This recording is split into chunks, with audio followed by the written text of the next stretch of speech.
Hey, salut les Kiki! Ce matin, on va causer FTX Super Forza, donc FS Racing ou Conrad Reilly. Charles Ercega 57 nous a partagé qu'il a reçu donc sa Reilly et que les Reilly ne sont pas livrés avec le kit de ressort complet qui est livré avec la FTX. Bon, à 200 € d'écart. Si tu peux faire livrer en Allemagne, je précise. Si vous avez loupé ça, vous contactez Charles RC Garage 57, s'il vous plaît, les kikis, pour en savoir plus. Parce que lui s'est débrouillé pour pouvoir le faire pour vous. Il faudra juste compenser ensuite. Il faut payer évidemment le modèle relais entre lui et vous. N'oubliez pas d'assurer votre marchandise pour être tranquille.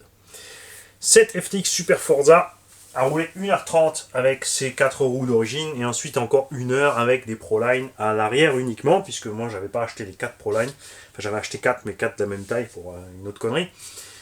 On a plus de train arrière avec les Proline. Et tu vas voir la différence par contre si je retrouve ma roue FTX entre les Proline et les roues FTX, c'est que les Proline ont un rebord assez haut, tout comme les roues Power Hobby et les roues Arma, alors que chez FS, ils ont fait des jantes taille basse. Ça coûte 30 € la paire en France, en boutique, existant de dureté. Les roues Arma coûtent, là ça diminue un petit peu, mais c'est entre 45 et 50 € la paire. Donc soit tu as du 100 par 42, soit tu as du 105 ou 107 par 50 et des brouettes. Chez FS Racing aussi. Chez Proline, c'est encore plus cher. Mais c'est vrai que les Proline tiennent mieux que les roues d'origine. Arma fait 3 sortes de gommes qui sont... Pour moi, il n'y en a aucune qui est bonne. Sur un train de pneu médium qui se bouffe en 3 packs, sachant qu'un pack sur Arma, si tu roules en 6S, sans trop forcer, tu fais 15 minutes. Si tu allumes 6-7 minutes, là, on est quand même sur des temps de roulage plus élevés, tout simplement parce qu'ils n'ont pas exagéré sur l'étagement. Ils n'ont pas fait foncer la voiture sortie de la boîte à je ne sais pas quelle vitesse. Je comprends que Arma ait fait ça parce que les gens sont assez stupides pour acheter la voiture parce que sur la boîte c'est écrit 100 km/h. Ah, il me la faut. Là t'es à 75, elle est nulle. C'est juste l'étagement. Basez-vous toujours sur le combo qui est à bord. On est exactement sur les mêmes puissances électriques à bord. C'est juste que là ils ont fait un étagement différent qui permet de ne pas y aller trop fort. Et je répète, si tu veux acheter une GT dans cette taille en 1/7, prends une Oba Hyper VTE2, équipe-la toi-même. Ça, si tu veux bombarder, c'est ce qu'il te faut. Arma et ça, c'est plus des engins loisirs pour se faire plaisir. Tu peux bombarder, mais surtout sur l'Arma, vous avez vu, il y a des soucis de vibration, de machin, ils ont dû faire évoluer le truc, c'est toujours pas top. On a des solutions mécaniques extrêmement bizarres au centre pour le cardan arrière qui vibre. Là, on s'en sort bien, on n'a pas ce problème. Cette machine, donc maintenant, à 2h30 de run, les roues avant ne sont toujours pas foutues. C'est assez impressionnant. Je pensais pas qu'on tiendrait autant. Alors, je ne veux pas dire que ça fera encore autant. Hein. Je pense qu'encore un pack de 30 minutes par là, peut-être 2, et les roues avant seront foutues. Sachant que les roues avant sont celles qui souffrent le plus, dû au fait qu'ils ont mis de l'huile de diff centrale relativement tendre. On est à 100 000, donc on patine un peu plus de l'avant.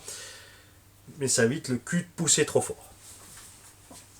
Maintenant, on ne va pas continuer full origine.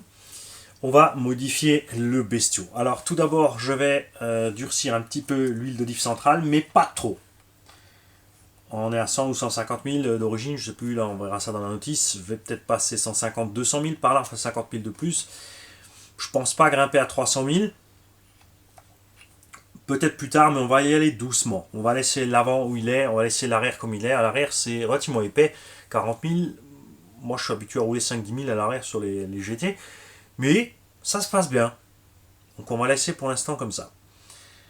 Bref, petit retour aussi sur les pneumatiques. CGRP annonce les 105 mm en précommande avec les 20% de remise. Vous serez au courant, je vous le dirai bien sûr en premier. Et quand il aura fait ça, faut savoir que on pourra toujours rouler en 2 tailles différentes puisque tu prendras les GRP en 105 mm à l'arrière et les GRP en 98 mm devant.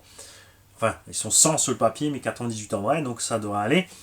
Donc les T03 et donc les T0, je ne sais pas comment il va les appeler pour l'arrière, si c'est 04 ou 05 ou 06. D'accord. 2h30 de run, 30 minutes par pack. Donc ça fait 5 packs, mais ça fait en gros 10 packs sur la Arma. On a, même si on reste sur 5, on s'en fout, on reste sur 5. On n'a pas de traces sur les noirs et les axes de cardan. Tout va bien. Regarde ça. La transmission va super bien. On n'a pas de jeu excessif dans les roulements au niveau des cellules ici. Il y a tout qui va bien. Les CV des devants ne bougent pas. Bon, ça on savait déjà puisque c'est les mêmes que sur le Raptor. Comme je l'ai dit, là pour l'instant on n'a pas encore trop de grippe. Quand on va mettre des pneus qui collent à la route, ça va augmenter le stress sur la transmission, c'est sûr. Le combo 6S d'origine va à merveille. Mais, dehors avec 15 degrés, on atteignait quand même déjà des températures. Enfin, ça allait. Tu laisses la main, en gros 60-70 degrés. Bon, en enchaînant les runs, évidemment, ça empire. On avait une bonne autonomie, 30-35 minutes par pack en 8000. Mais les lipos étaient assez chaudes aussi déjà. En été, je sais que ça va me poser problème parce que j'ai pas envie de ralentir en été. Alors si tu veux rester sur ton combo d'origine, donc tu restes sur le pignon 12 qui est livré avec. Et les ventilos qui sont dedans, on a constaté, c'est très rigolo. J'ai ouvert aussi du coup le ventilo au niveau du Vario. Le ventilo qui est fixé là et sur le Vario sont écrits spécial pour RC 9000 tours. Donc maintenant il faudrait voir ce qu'ont fait les autres.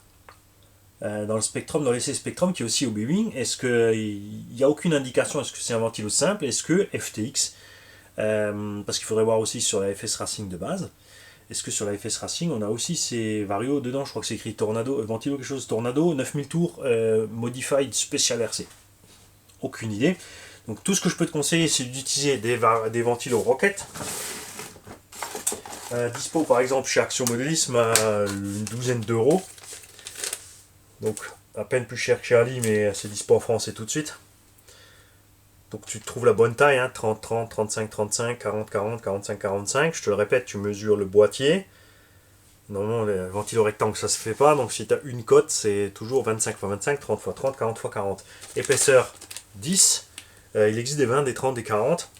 Ce que ça change, c'est un ventilo épais. Il a une pale avec un pas beaucoup plus grand, donc il va souffler plus d'air.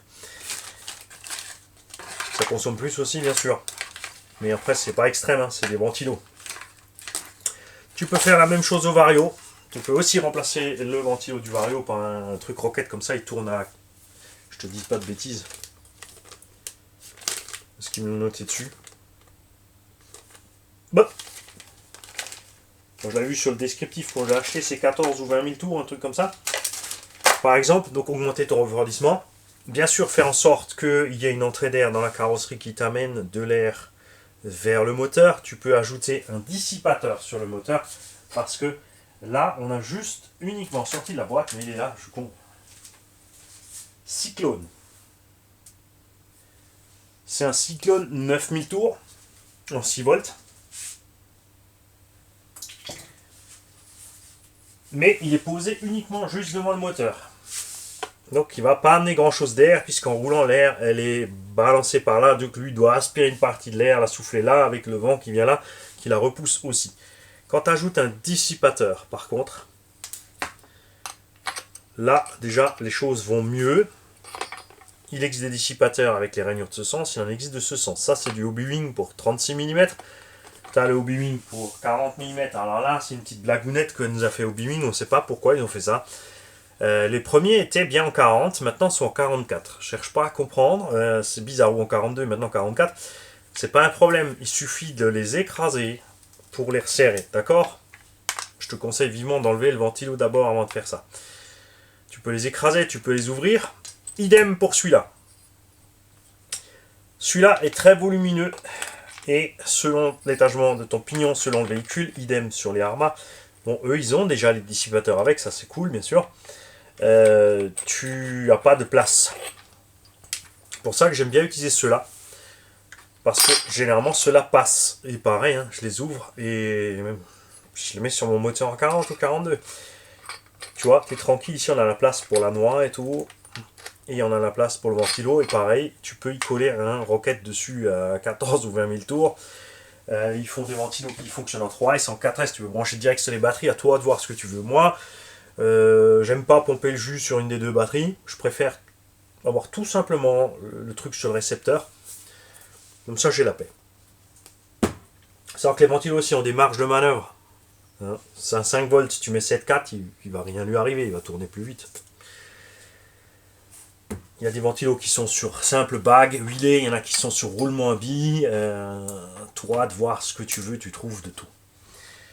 Donc moi, je vais bien sûr mettre ce dissipateur là avec un ventilateur correct.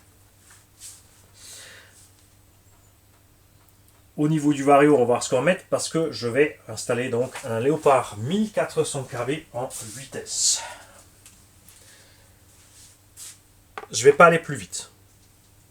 Petite révision, 2000 kV x 6S égale autant de tours minute que 1400 en 8S. D'accord? C'est pas compliqué pour faire le calcul. 2000 x 6, ça fait 12 000. Ok? Tu me suis? 1400 x 8, 8 x 1, 8, 4 x 8, 32, 11 200. À peu près, tu vois, tu es plus ou moins pareil.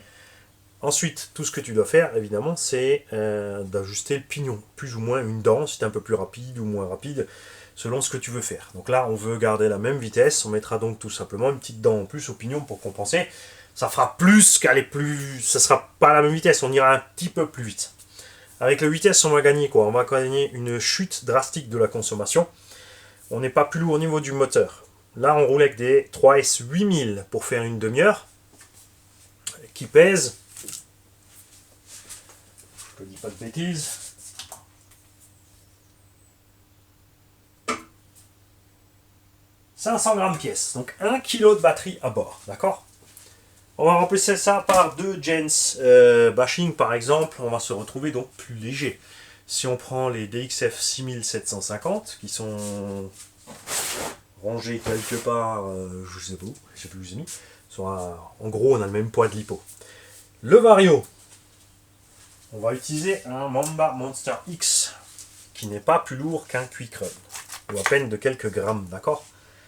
On va ajouter le dissipateur. On va donc, sans le vouloir, garder l'équilibre. Puisque le poids en plus de ça, c'est le poids en plus de celui-là par rapport au Quick Run. D'accord, tu me suis? Plus ou moins. Hein, on n'est pas, vraiment, on fait pas de compète. Je suis pas compliqué sur ça. La boîte radio. Alors celle-là, elle est super bien faite. Elle est très rigide. Le cerveau bouge pas là-dedans. On va, pareil, mettre un meilleur cerveau là-dessus. Je l'ai mis quelque part par là. On va utiliser un EcoBoost JX bien rapide. Le Vario me permet de sortir 7,4 volts sur le bec, donc on profitera pleinement de la patate du cerveau. S'il prend 7,4, il faut que je vérifie. Si c'est achevé, c'est bon. On peut peut-être même monter à plus. Les ventilos vont bien tourner aussi. On aura donc le même poids. On aura à peu de choses près le même nombre de tours minutes final pour les mêmes perfs. Tout ça par contre en passant de 120-150 ampères à entre 80 et 100. Et ce sont surtout les lipos qui vont me remercier dans ce domaine-là. Je coupe vite, j'entends du monde, je vous reprends tout à l'heure. Hey, j'arrive. Ouais, c'est passé quelques heures, donc j'en étais où? J'en étais. On a ventilo posé le machin, le moteur. Donc, en faisant chuter cet ampérage, la vie de mes lipos va être beaucoup plus simple, puisqu'on va leur tirer moins sur la gueule. D'accord? Le moteur, lui, va arriver finalement au même nombre de tours minute. Donc, sa vitesse de rotation va créer le même échauffement au niveau des roulements et de la température, mais on aura une consommation globalement moins grande. Tu n'as pas besoin de faire ça si tu roules détendu. Comme on l'a fait là sur les vidéos, tu as vu, on avait un rythme constant, sympa, on n'a pas forcé sur le matos, ça allait très bien. La Vmax aussi était largement suffisante là où on roulait. Mais moi, je vais aller au MVHS, qui est un des plus grands circuits de France, un cinquième. On a une ligne droite de malade. Et là-bas, la VMAX et la ligne droite pompe un max sur les lipos. C'est là-bas que j'ai profité de ça. Et je pourrais d'ailleurs, quand je suis là-bas, mettre peut-être une ou deux dents de plus au pignon sans problème, sans forcer. Parce que tu peux aussi mettre le pignon de 14 sur le combo 6S d'origine. Par contre, le combo 6S avec les deux dents en plus, là, tu vas déjà diminuer, tu vas diviser en deux ta durée de vie de tes lipos sur l'autonomie d'un run. Tu vas tout stresser plus, tu vas chauffer plus. On va dire que le combo d'origine comme il est juste bien à sa limite. Si tu fais gaffe en été, ça ira bien. Si tu veux continuer à rouler comme en hiver, comme dit, tu augmentes ton refroidissement, ça va se passer aussi. Tu fais juste gaffe. Franchement, c'est vrai que 30 minutes c'est long pour les lipos. Elles vont rester 30 minutes dans un engin qui roule sur du goudron en plein soleil à 50-60 degrés. Le châssis va être à 50-60 degrés rapidement. Tu as le moteur vario qui vont dissiper la chaleur, les batteries vont dissiper de la chaleur. Le souci d'un engin fermé comme ça ici, comme cette FTX Forza ou comme par exemple l'infraction un peu moins parce qu'il y a des ouvertures sur le côté, mais c'est minime. Mais par contre la Felony ou la Limitless, tu as un gros souci pour le refroidissement. Il faut vraiment faire rentrer de l'air. Attention, si tu fais rentrer de l'air, il faut absolument qu'elle sorte aussi. N'oublie pas ça. On a vu des clowns faire des grilles sur le pare-brise et sur la calandre d'un infraction et ne prévoir absolument aucune extraction. Résultat, là où tous les autres sont à 165 à l'heure avec le combo d'origine, eux ils ont fait 150 des brouettes et ils se sont crachés et ont tout démoli parce que parachute, charge à l'air énorme. Bien. Là-dessus donc tu as ce problème aussi. Avec l'impression 3D, tu peux faire des trucs sur mesure pour te faire une belle entrée d'air. Si tu n'as pas l'impression 3D, tu peux utiliser du tuyau, du truc flexible, ce que tu veux pour te faire une petite entrée d'air sympa qui va tranquillement amener l'air vers le moteur. Mais je te le répète, tu n'oublies pas de laisser sortir cet air. D'accord ? La calandre, c'est pas forcément le meilleur endroit parce que derrière tu as le pare-choc, la tourelle et tout, donc l'air va être diffusé ailleurs. Ça servira pas à grand chose. Ok. Ici, par contre, ici gauche et droite, ils ont mis une petite grille en plastique. Mon avis là, on pourra laisser passer de l'air ici. Mais c'est pareil, ici, ça va peut-être aller vers le moteur. De l'autre côté, il y a la boîte radio de face. Donc là, ça servira à rien du tout. D'accord ? Au niveau du pare-brise, on sera trop loin. Il te reste donc une option au niveau du capot. Si tu veux te faire une entrée d'air sur le capot, tu peux faire des trucs plus ou moins esthétiques ou pas, ou n'importe. Chacun de voir. Tu peux utiliser... Elsa's Body RC par exemple fait ce genre de choses. Tu peux, si tu as envie de te mettre un compresseur sur le capot, tu te fous le compresseur et tu utilises ça comme entrée d'air. Faut être un petit peu inventif. À toi de voir. Moi, je vais essayer avec les ventilos Rocket et le dissipateur sans faire encore d'entrée d'air pour voir un peu ce qui se passe avec la température. Rafou, il avait fait un système sur la Felony qui prenait avec deux tubulures qui amenaient sur vario et moteur, ça marchait à merveille et c'était discret. Parce que bien sûr, quand tu mets des trucs comme ça, Stacaro, tu la fragilises. Selon le cas, c'est pas super aérodynamique non plus. À voir ce que tu vas faire. Niveau du vario, c'est pareil. Il est planqué derrière la boîte de réception. Comme je l'ai dit, il y a moins d'air qui arrive. Donc une solution simple, si tu veux rester sur ton combo d'origine, c'est de tout simplement... Déjà là, il est vissé. Il n'est pas juste collé, c'est génial. Tu mets des vis plus longues, tu mets une cale. Que ce soit de la mousse assez dure, que ce soit du plastique, un bout de bois, fais comme tu veux. Et mettre le vario un peu plus haut, vario d'origine. Le Castle, lui, de toute façon déjà, il a un refroidissement de dingue. On n'a pas réussi à le faire chauffer dans la FG Porsche en 8S avec le 800 kV et un gros étage bois. Il était chaud, mais pas... Quand je dis chaud, je veux dire, voilà, il était juste chaud. C'est pas... tu vois, tu sentais que ça chauffe. Là, déjà, on est plus haut. Bon, enfin, il y a bien sûr encore le couvercle. Aussi, on a collé déjà un Rocket dessus. Parce qu'on avait les pales abîmées sur le celui d'origine. Et j'avais pile le roquette à la bonne taille, c'est un hasard, il n'y en a pas besoin, mais on va tout laisser en roquette. Soyons fous. Soyons fous. D'accord? On va laisser le frame. Pour une raison simple, vous l'avez vu, vous allez voir sur les 2 derniers runs, donc de 30 minutes, puisque la première session 3 packs, 1h30, la deuxième session on n'a fait qu'1 heure, j'ai pas eu le temps de passer le troisième pack, était l'heure de rentrer, mais sinon j'aurais enchaîné le troisième c'est sûr. On a constaté qu'avec les roues Proline à l'arrière, comme on a plus de grip, dans les parties serrées, on verra ce qui se passe justement avec le nouveau servo, avec le servo d'origine dans les parties serrées, ça allait plus, ça n'allait plus. On avait trop de grip à l'arrière, résultat, on galérait à faire les zigzags. Donc je vais mettre le servo plus performant sur la direction, mais je vais laisser ça pour l'instant. Comme ça, si dans les parties serrées, ça va toujours pas, on pourra envoyer un petit coup de frein à main pour glisser le tulle, tout simplement. Mais à long terme, je pense tout simplement le démonter et virer le système.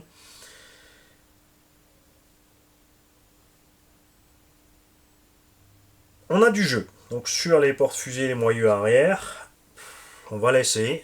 Et je commanderai à l'occasion les petites pièces chinoises pas chères, option pour les hautbois hyper VS. Tout simplement. S'il y a 4 roulements 16 par 8 par 5, on va balancer ça dedans et fin de l'histoire. Ou des pièces mignons. Mignons qui arrivent chaque Somodis Mosi. N'oubliez pas que la ligne de produits Dark aussi, il y a des roulements à 1 euro le roulement, 16 par 8 par 5, de très bonne qualité. Donc j'ai pris un kit de roulement pour équiper la Obaou Hyper VTE 2, puisqu'elle va aussi bien sûr venir avec au MVHS. Là-bas par contre on est en vitesse avec un moteur plus balèze, un combo plus balèze, là-bas c'est pour aller plus vite. Là je vais continuer à me rouler plaisir entre 75 et 85 km/h, ça va très bien. Comme dit, juste peut-être au MVHS sur la ligne droite, on va peut-être mettre un pignon un poil plus gros pour tirer un peu plus, mais c'est pas le but principalement. Pour ça j'ai la Obaou VT, qu'on pourra faire d'ailleurs aller encore plus vite, puisque là elle roule à 104, 105, on peut la balancer 120, 130, 150 sur la ligne droite et faire le reste du circuit en utilisation normale. On verra ça. D'accord. Oui, c'est dommage qu'on ait coincé avec un moteur de 74. D'un autre côté, c'est un engin qui n'a pas vocation à justement speedrun, drag race ou autre. Pardon. Donc ça suffit pour la plupart des gens. Maintenant, ce qui est très intéressant pour moi sur cette caisse par rapport à l'Arma, c'est le prix de Conrad à 400 euros pour avoir de la cam identique. On a une transmission qui tient le coup. C'est vrai qu'on a des cales plastiques ici partout. Ça fait le boulot, comme dit. C'est pas cher à remplacer si jamais tu pètes. Mais en piste, pour le péter, voilà, faut vraiment faire le cochon. On a des plastiques peut-être plus tendres ici au niveau des bras et au niveau des moyeux. Ce qui diminue peut-être un peu l'efficacité de la suspension, puisque tout ce que le bras flex, la suspension ne peut pas le bosser proprement. Mais ça reste un engin loisir. Donc moi ça me va. On a des pneus qui ont fait un meilleur job que les pneus Arma. Franchement je pensais que ce serait équivalent. Mais on tient mieux la route et on a des pneumatiques qui sont plus endurants. Alors c'est pas que j'aime pas Arma. Détendez-vous les fans de Arma. J'aime les deux. Les Arma on en a eu plusieurs. Hein. J'ai eu la Fraction, j'ai eu le Limitless. Raph a eu la Felony. On les a bien aimés, mais après on aime bien changer. Donc maintenant arrive celui-là. Donc maintenant je vais rouler sur celui-là et on va voir ce qui se passe. Je préfère leurs idées au niveau du châssis. La plaque de châssis moins large et tout le reste plus en plastique. Les vis devant fixées dans les nil stop. Le reste c'est kiff kiff. C'est à toi de voir. La plupart des gens quand ils vont acheter des RTR de toute façon vont se diriger vers quoi? Alors, il y a, comme dit, les lapins crétins qui vont se diriger vers la vitesse affichée sur la boîte. Et les autres qui vont, comme la plupart d'entre nous, hein, ils vont se diriger vers quoi? Vers le look de la machine, tout simplement. Ensuite, ça se dépendra donc la Caro qu'ils vont préférer, s'ils préfèrent un Fraction, Felony, Limitless ou la Mustang ici. Et ensuite, là, c'est pareil, ils vont aller chez FTX parce qu'ils veulent le bleu ou le rouge métallisé comme moi. Ils vont aller chez FS Racing s'ils veulent le noir ou bon, il y a aussi le bleu. Ou chez Conrad s'ils veulent le jaune bizarre ou le gris. Il y a ceux qui vont aller aussi uniquement pour le budget chez Conrad avec la petite combine pour aller en livrer en Allemagne à 400 euros.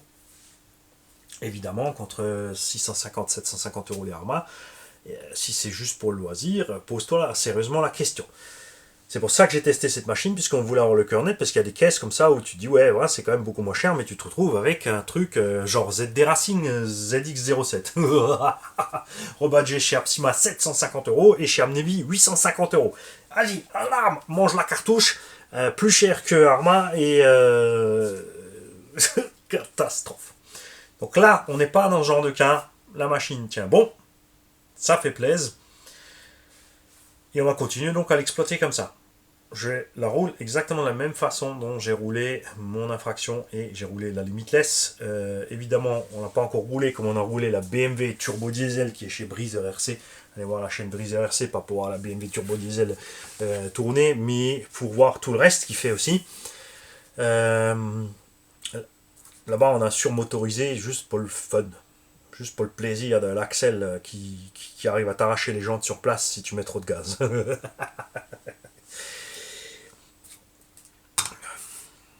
Tous ceux qui en ont, les retours en dessous, surtout ceux qui ont pu tester l'Arma et qui ont testé la FS Racing ou qui ont la FS, la Obao, l'Arma.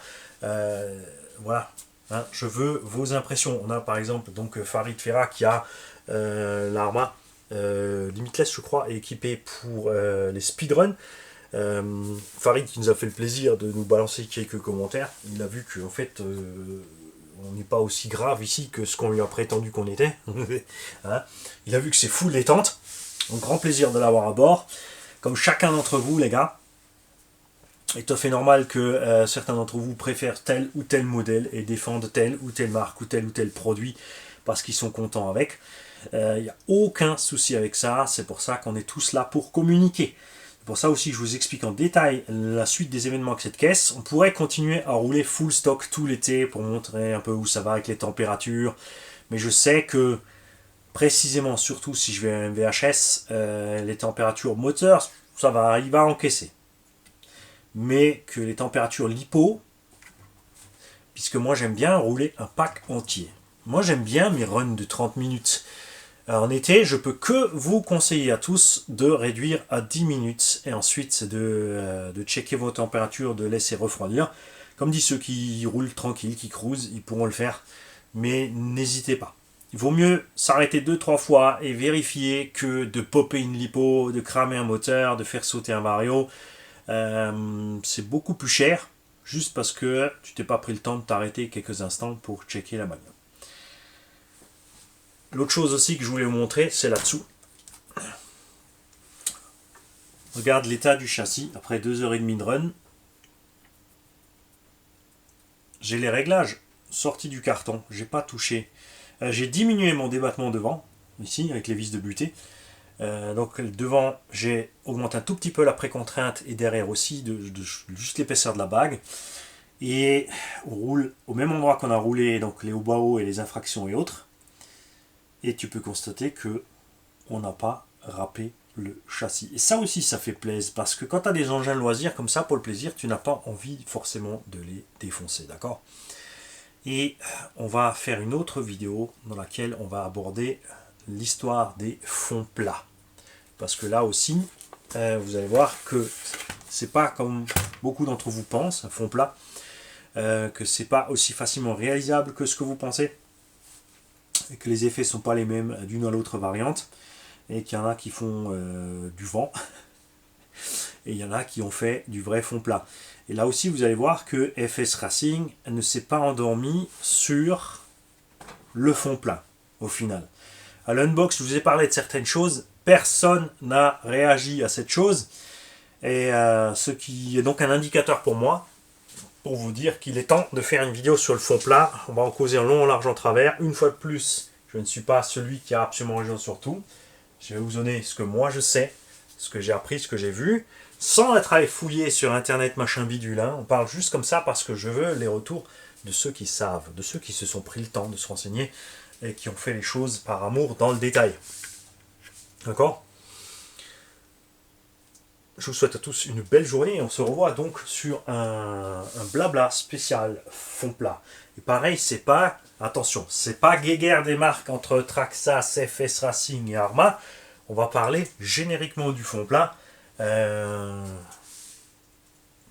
Les erreurs les plus courantes, ce qui fonctionne, ce qui fonctionne pas. Les plus et les moins du fond plat aussi, parce qu'il n'y a pas que du plus. Salut tout le monde.